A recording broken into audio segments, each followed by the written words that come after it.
એ રામ રામ બાપલિયા. અમે કામરૂ દેશથી વાદી આવ્યા છે. મેં બાપા ફૂલવાદી કહેવાઈએ. અમે ગોરખનાથના ચેલા કહેવાય. અમે ફરતા ફરતા આવ્યા છે ને આજે તમારા ગામમાં આવ્યો છું બાપા. તમારો બટકો રોટલો આપો તો મારું પેટ ઠરે બાપા. હું તમારા માટે એક આફ્રિકાના જંગલમાંથી સાપ પકડી લાવ્યો છું. હું તમને બતાવીશ. પણ જો હું તને કાનમાં વાત કહું, હા, એ મને કહે છે કે મને ભૂખ લાગી છે, તો એને આપણે શું ખવડાવીશું? ચલો, મિરાજ ખાય તો મિરાજ ના ખાય સાપ. તમે ગોડા છો, હું પણ ગોડો છું.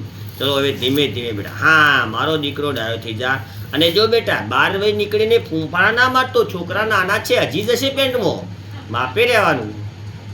ધીમે ધીમે બાપા, ધીમે ધીમે. હવે જુઓ મિત્રો, આ છે ને, આ હું કામરૂ દેશના વિદ્યાર્થી. હા, નહીં ઉતાવળ નહીં, મને ખબર છે તારે હરવાનું થઈ ગયું છે. ઉતાવળ નહીં, ધીમે ધીમે. હા, હવે જુઓ મિત્રો, આ છે સાપ કોબરા. કોને કોબરા કહેવાય? આ કોબરા રે ને કાળા કલરના જ કપડાં પહેરે, બરોબર? એટલે કોઈએ બીવાવાનું નહીં. હવે ધીમે ધીમે હું તમારો સાપ બહાર કાઢું. હા, હું નહીં, ધીમે ધીમે મારા ના માલો પોપટ છે, ડાયો થઈ જા. હા, બસ, બહુ બહાર નહીં નીકળવાનું.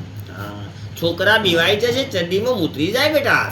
સાપને કહેવાય, બહુ નહીં બીવા. હવે ધીમે ધીમે બાપલિયા, કટકો રોટલો આપશો, અમારું ગરીબનું પેટ ઠારશું, ભગવાન તમને રાજી કરશે. હવે હું ધીમે ધીમે સાપ કાઢું છું. કોઈ હા નીકળતા નહીં. ચલો, આવ્યો છે. હા બાપા, આવે છે મોટો સાપ. હા, જો આને કહેવાય લાલવાદી ફૂલવાદીનો ભોણિયો.